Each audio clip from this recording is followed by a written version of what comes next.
Welcome, everybody, to another episode of Competitive Edge, brought to you by esportsbet.io. My name is Semmler, and joining me will be Thorin, and we're going to be going through the opening matches for the Blast Spring Premier event that's happening in Washington, D.C. coming up this weekend. I mean, it's just an NA couple of weeks going on right now. We just wrapped up IEM Dallas, which was a big show, and congratulations to Ens for pulling off a big win there. I mean, Snappy, his first major tournament win. Awesome to see. Now we're going to go into a Blast Spring, and we're going to get to try and figure out who's actually got a good shot at taking it, and are the top teams going into it, the favorites, going to be reliable or not? So, Thorin, how are you doing, dude? You good? I'm doing okay. But here's the thing. If I was someone who'd never placed any sort of a crypto bet on Esports Bet, I'd be doing even better if I knew for my first bet that I could get 50% deposit bonus up to 100 USDT. Aside from that, I personally am not someone who needs to do that. I've done many crypto bets on Esports Bet. I would just say at the moment, I actually think the major was such a letdown to me. I do want to see more tournaments. And like, for example, I do think that third map between FaZe and Ents was amazing. Like a lot of people are right. It's the map of the year. It was definitely worth watching. If people haven't seen that one, go back and watch it. Totally delivers. But I am in a weird spot right now because I'm still in like that Richard Lewis place of like, it does look like there isn't any like really team that can play every series at a world-class level and always be really good. Like it's really good for betting. I'll say that right now. There's going to be a lot of angles where you're going to have matches open up and potentially when like the big teams playing semi-finals, you can go either way on these ones. We made bank at Dallas. Yeah. So I'll just say like as a general rule of thumb, whenever you have that scenario where, you know, G2, FaZe or like heroic, and like no one knows who wins these games, oftentimes what you do is you hope that the betting public bets the favorite really heavily. And then you just take like the 2.x and then with the way it is right now in CS, I mean, you saw it in those semis. Heroic could lose to anyone. No one knows what happens when G2 and FaZe play. So I think the scene's pretty wide open. As a purist, I want the highest level of CS, but it's certainly exciting CS. Dude, it is always fun to watch matches with you, especially when we got bets riding on it, because you're right. You are a purist where you want the best outcome for the match, but then maybe the best outcome for the match, i.e. the storyline or the team going forward, isn't the best outcome for our bet. So you're always driving me up the wall because you're like, oh, this is great. And I'm like, no, this is exactly what needs to not happen right now. If people don't know, it's also because that's why I'm different from if I work events. Because if I work events and I've like put my reputation that this team's going to win, then yeah, I really want them to win the game in that scenario. Like to keep my storyline going, that is important. But if I'm just watching at home, I actually am like one of the most fair people ever. I've always said I'd rather my favorite player had an amazing game but lost like a final than played like fairly crap but just won like an easy one where the other team just fell over and couldn't compete. I'd always rather see the great match.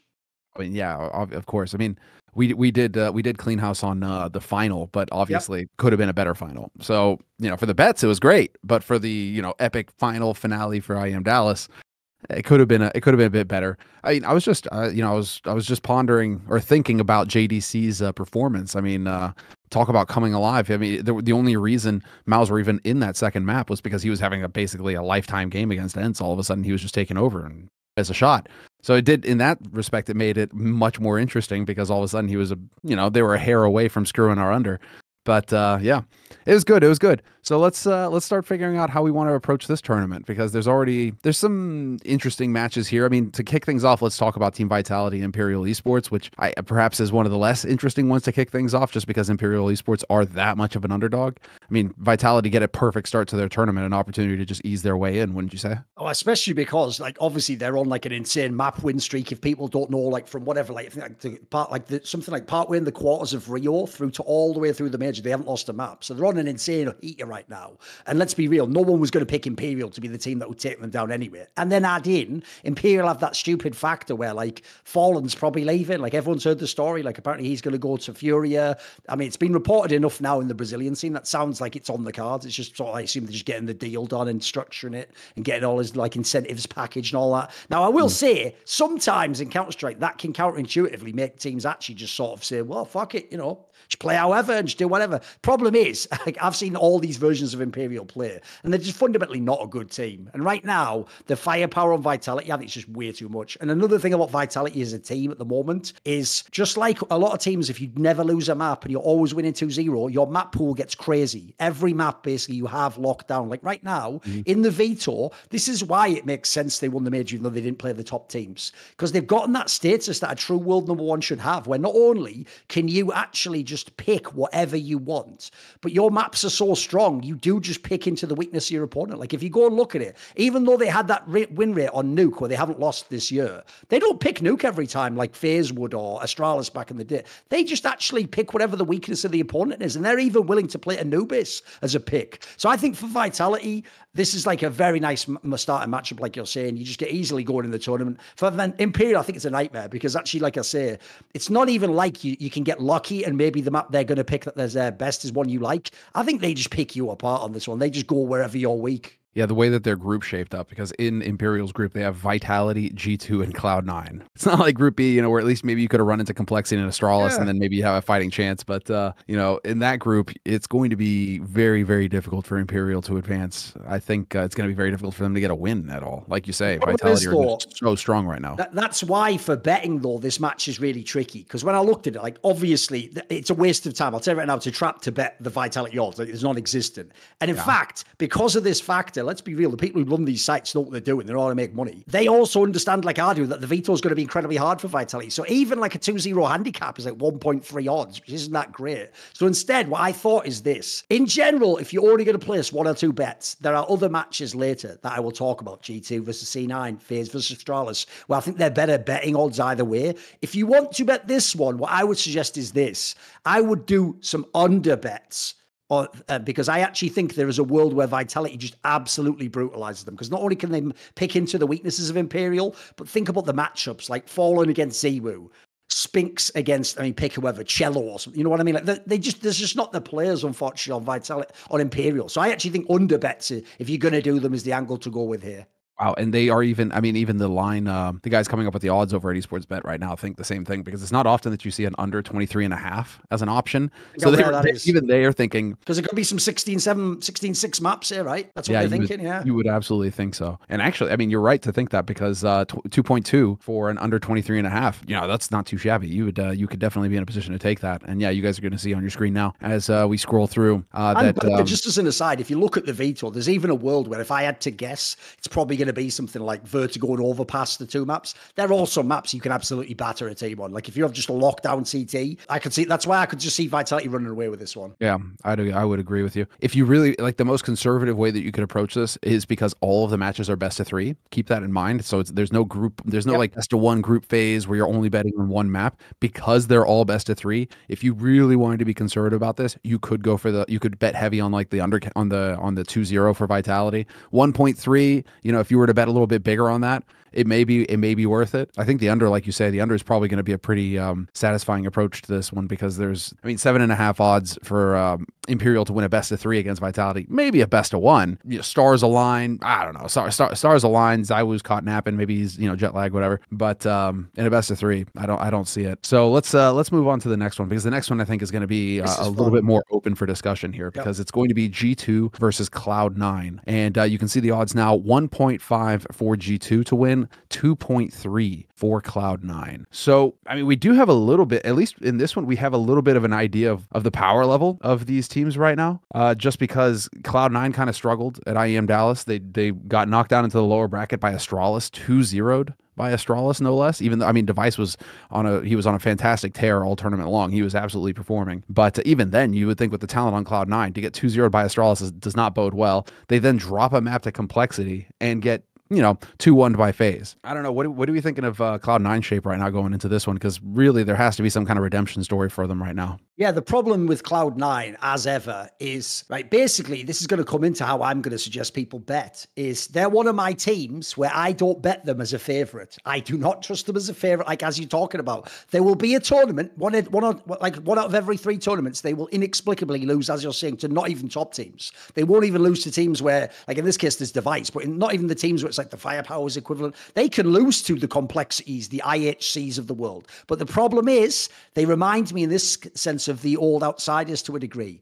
The second they're the underdog, though, they do have some quality players. They do have a style. They do have strength in the map pool. So I think as an underdog bet, they can be quite a good team to bet, though. Like they are one where, like, they do have 2 of the world's best players. Shiro and Axel, fabulously strong players. The team in general actually has a map pool. They know the maps that they like to play. They have a set style of play. So when they're an underdog, I do like to bet them. So I would expect this to be the bounce back, essentially, in line with what you're saying. Like, I thought it was a bit whack the couple of tournaments they had before. People will know they were actually the team that came the closest to me to actually stopping Vitality winning IEM Rio. Like, there's a world where they would have been in the final. I would have been really interested to see that match against Heroic. So I think this is the bounce back, personally. That's what I'm thinking of seeing at the moment. I'm expecting them to be competitive in this matchup. And I've also looked at the veto. I think there's angles there too. You think there's angles on the veto as well? Because, I mean, they'll at least have a bit more information. Perhaps not a whole lot, but G2 just looks so shaky to me right now. You know, it doesn't feel like they really have an identity. It doesn't really feel like they have a, you know, how you can watch a team and you can see a style, something uniform that they build on each map that gets them deep into a tournament. With G2 right now, they really leave you wondering, because, I mean, with the likes of Nico and Monacy on that team, you feel like they should have all the firepower in the world to get things done. JKS has also stepped up. He's shown what he's capable. So it's such a weird situation to see G2 look so vulnerable when they really should be a team that should go very deep into tournaments and actually be at least top 4 in every tournament that they enter into, you would think. Normally, like, if you haven't watched the last few tournaments, you're going to think, if you saw Blast World Finals and kind of, it's like, oh my goodness, G2 at 1.54, take it immediately. I do not trust this G2 with favorite odds. Like, as you're saying, they look mad shaky. The whole Huxley angle, it's not even the idea of, like, should he fundamentally be in the team? He himself looks like he knows that he is on the chopping block and that he is going to be fired from his job. Because the problem is, even when they were winning, there's a reason why there weren't videos. Like, how G2 was revolutionized it. It was just like, wow, look at all the fracking. This is crazy. I hope Huxley's doing something. So now that things are not going that well, as you say, even players like Nico and Monacy, look, they still over the tournament put the numbers up, but they have like maps and series where just one of them goes missing. That's really alarming if you want a better favorite, because when you're going like 1.5 odds, that's good odds for a favorite. You still want to know that they're going to win. And so for me, C9's right there with the threat. And when you look at the veto, this is the most interesting part. C9's veto never gets bad. They just can fail to opponents. G2's veto is a fucking nightmare right now. That's the whole reason why everyone was going ham on Oxy for ending up with that weird veto against Fnatic that got them eliminated at the major. The problem they have is this. They were the team, remember, who had like the godlike run on Nuke, and it was like the best map for them. Dude, they're scared to even play that right now. They dropped right off a cliff. You go and look elsewhere in the veto. Like, it's really hard. Like, they're even a team that, like, Mirage is a classic Nico map. You don't even know if they want to play it against some of these teams. So I think when you look at the veto, the key thing for me is I think there's a really good chance it could be a 3-map series. And so I think with the 2.3 odds, I think bet C9 on this one. That's what I would say. Because I think this is a game where G2's ripe for the taking. And I think actually the map veto, when I looked at it, I don't think there's like a key. They don't have a home map right now, which is I actually think part of what's getting in their heads. They don't have that one where it's like, right, even if we do bad on the first map, it's okay because this map's coming next. That doesn't exist for them right now. They look a bit lost. I mean, that's it really does leave you wondering what their options are going to be going forward. But then Cloud9, man, this is, you're right though. 2.3 is good enough to be betting on Cloud9 to win it, because it does feel like it could go either way. So Cloud9 even has a nice veto into G2. Like they like maps like Vertigo and Ancient. Like, those aren't the maps that you like if you're G2. But the problem is, because G2 bans Overpass, because for some bizarre reason every Eco team refuses to play it, it means that you actually have a scenario where if you're Cloud9, you can pick which one you want. You can take the Ancient. We've seen some dodgy ass games from G2. You can take that Vertigo. Well, you know, that's one that they've never really liked that much. So to me, I think that's why I said, for me, I think C9's getting a map at least. And I think their odds with the 2.3, I like the idea they're going to upset. Excellent. Let's move on to the next match. We have 3 out of 4 matches here. So Heroic versus Complexity Gaming. Now, do you see a war? Remember, it wasn't supposed to be Complexity here originally. In case people are like, why Complexity there? Like, that was because Navi dropped out because it's an American event for some reason. Probably visas, I imagine. I mean, probably that, or they just want to take an extended break. Or they tilted because of the major or something like, simple. Yeah, actually, after that major, let's take an extended break and have some time to decompress. And because again, we have to keep in mind for Navi, there are those circumstances for those guys where I mean, you know, Ukraine, the whole conflict that's going on right now, those players basically living out of hotels for just forever. They probably did reach ahead at the major and say, okay, we need to take a break, and you know, Simple even got a haircut. So that's telling you, you know, right now it's just relax. So Complexity coming into this one, you know, I was looking for a ray of sunshine on this one. I was trying to figure it out. You know, if anything, Complexity did take a map off Cloud9. They took Ancient off of Cloud9 in IEM Dallas. They beat Evil Geniuses handsomely. Not saying that Heroic or Evil Geniuses, obviously, but do you see a realm where Complexity could take a map off of Heroic in a best of 3? That's the problem, because obviously, again, the odds are too terrible for Heroic. There's no point betting it, even though they almost certainly will win. And then again, even a 2-0, 2-0 is only 1.36. And the problem is, normally I would say Heroic's really good at cleaning up these underdog teams. Normally they should be able to 2-0. But if you actually look at the way, if you look at the way the veto goes though, there's a world where Col can just pick, like, for example, they've always liked Overpass. That's been about, they're able to actually match up with a lot of teams. They can just pick that. I think actually the issue for me basically is, it's like you say, I actually think Col is a team that, like, the upset is that they win a map, but they can do it. And so if they do it, it's going to wreck your whole 2-0 bet. So for me, I actually think this one's a bit of a trap one. Like, either you do something like do overs, because I think the maps could be like Overpass Ancient, for example. Maybe you do overs and say it'll be competitive on Overpass between the two teams. But I think this might be one that, again, if you're only going to do a couple of bets, I'd stay more clear to like the G2C9 or the FaZe Astralis. I think this one's it's just a bit sus because I'm trying to find the angle, but I can't rely on Heroic to win the 2-0 at the moment. No, I could, exactly. And you're always going to be, you're also going to be wondering, because Heroic are going to be deflated after IEM Dallas. So what's their game state going to be like? What's the mentality going to be like? And again, yeah, it just feels like complexity. Every time you watch them, there's this scintillating chance, you see a little bit of potential there. As people make out, like, their placings make them look way worse than they are. Yeah, they always look like they're a little bit of a threat, and that they're their own worst enemy. It's for whatever reason they'll get ahead, they'll actually start challenging, and then for whatever reason they start stumbling and drop maps, drop series, and it's just painful to watch with complexity. They have yet to find their stride on that team, which, yeah, I mean, does make them so dangerous to bet on. So I think you're right. This one's a little bit sus. The last one though, FaZe Clan versus Astralis, 1.5 odds for FaZe Clan, 2.4 for Astralis. This one is spicy, especially considering. Well, I feel like FaZe should still be in a good state of mind though. Kerrigan took it really hard, the IEM Dallas loss. I mean, he had that tweet where he said he sucked. Like, I feel like he might have taken that one pretty hard. But at the same time, I mean, dude, FaZe, they went deep in that tournament. They almost made it all the way. The way that come on, won the final. If you're FaZe, you're now thinking, dude, we would win the final. Like that, essentially, that we almost did win the tournament. That's what you'll be thinking. By the way, yeah. I agree. I actually think this is the pick-me-up for FaZe. Like, they have nice favorite odds, 1.495. Look, Astralis has Devise. He's going to frag out. Blame F's certainly no chump.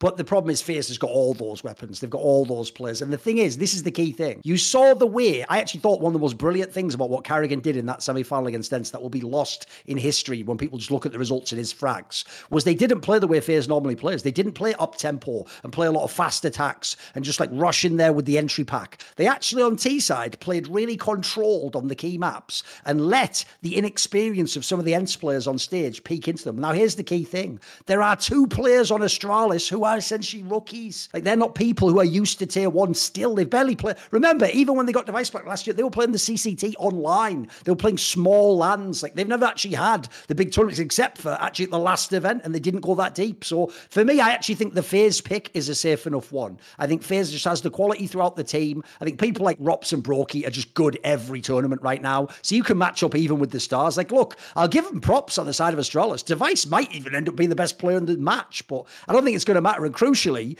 here's the thing. I know the way pros think. And even though to me, Astralis isn't a real threat, if you are Carrigan, you really want to beat Glaive Devise. Of course you do. You're always motivated against Astralis. Especially for the years when they were ahead of you and they used to be, in the case of Devise, used to be your teammate. You always have that in the back of your mind. That's one of the ways you get yourself going. So I think the FaZe favorite pick is the angle for me. Could be in 3 maps, but I think they're going to win. I think it makes sense. Yeah, exactly. It could be 3 maps. I could see FaZe dropping a map. But yeah, it still feels like FaZe are just too good right now. Everybody had their star moments at Dallas. Everybody had maps where they just took over and dominated. I mean, it looked terrific.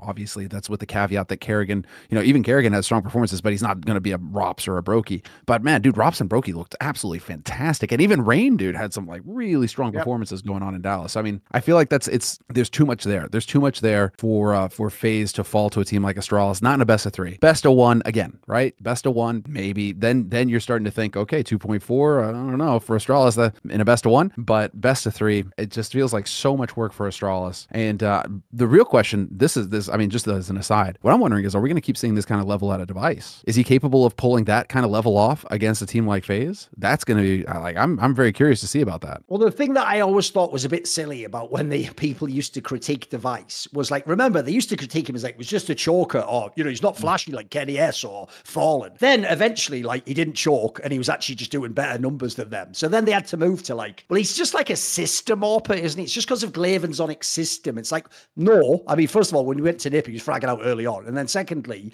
if you even ask them, the reason why he was their dream AWPer is he wasn't the AWPer that's like, right, I'm going to post up here and you tell me when to... It was the other way around. He was like, right, I tell you what, like, I'm going to actually like take a fight with Fallen long here. So if you guys do what you do, it's like, essentially he was like a secondary caller as the AWPer almost. Like he was figuring out what he wanted to do. So to me, I just think he's just grinded, mate. I think he's put in the hours since he came back. He had a lot of time, even when he joined Astralis, to get his legs under him, just play some meaningless online games. They got those couple of LANs, and like, look, the numbers were probably too high. Like he actually, if people don't know, had the top rating at the end of the whole LAN. I don't think that's going to happen, but if you want like the old Devise, like a 1.2 rating, really sturdy, get you like the 15 AWP kills in a game, I think he's going to do that. So to me, it does look, quite frankly, like he's having a renaissance to his career. It's why in some ways, as sad as it was that he just wasted his opportunity in NIP, if it really did allow him to recover that year off, I mean, in this case, it's hard to argue against it, right? He's had a couple of these smaller health bricks in the past, and he's one of the only players that comes back and goes right back to his level. So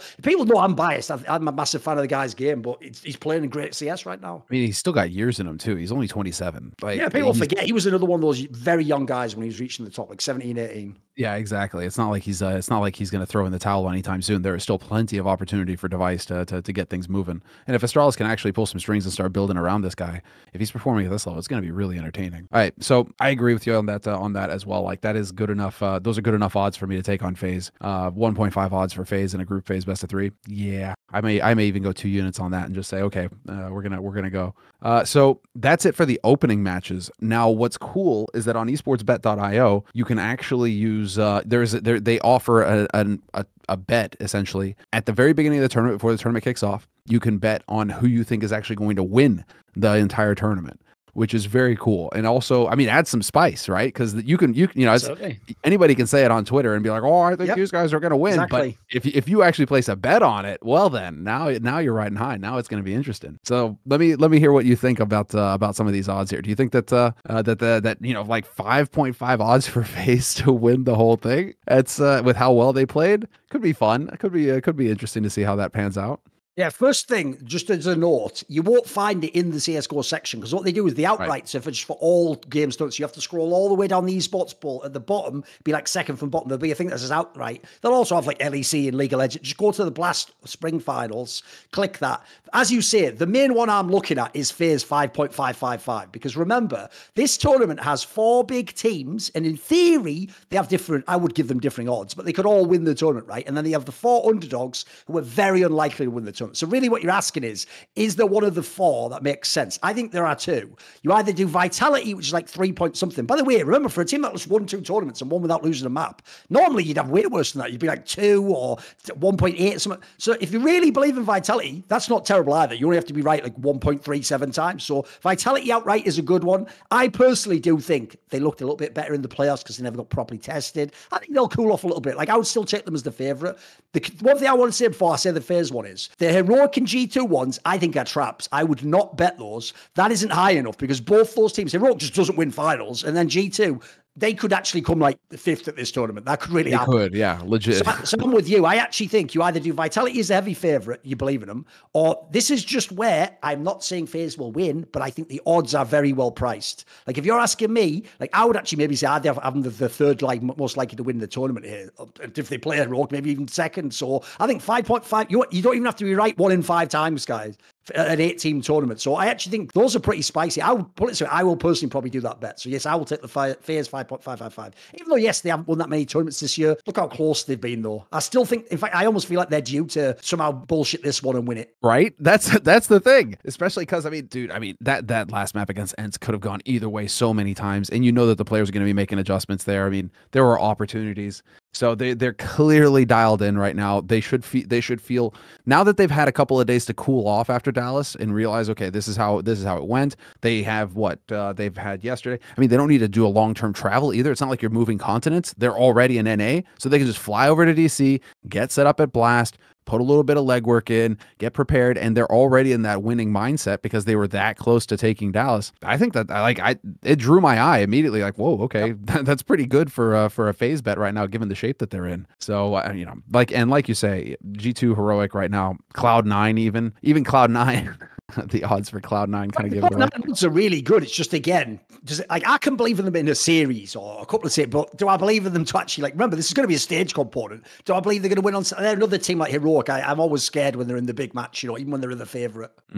So do we have anything else to add before we wrap it up? Just that, if you're going to watch the tournament and you want to bet, then why not earn while betting by watching the matches embedded on the site, and you can do the watch to earn program. I think you get back something roughly like 1% of your bets in crypto that you can obviously then place on. So check out Esports Bet.io for more details. You earn the DJT token, which is the Esports Bet.io token, and then you can convert that into USDT. And there is also a risk-free first bet worth mentioning real quick before we close it out. If you wanted to go big and you really believe in FaZe, risk-free first bet up to $100. You get a refund if you message the Discord.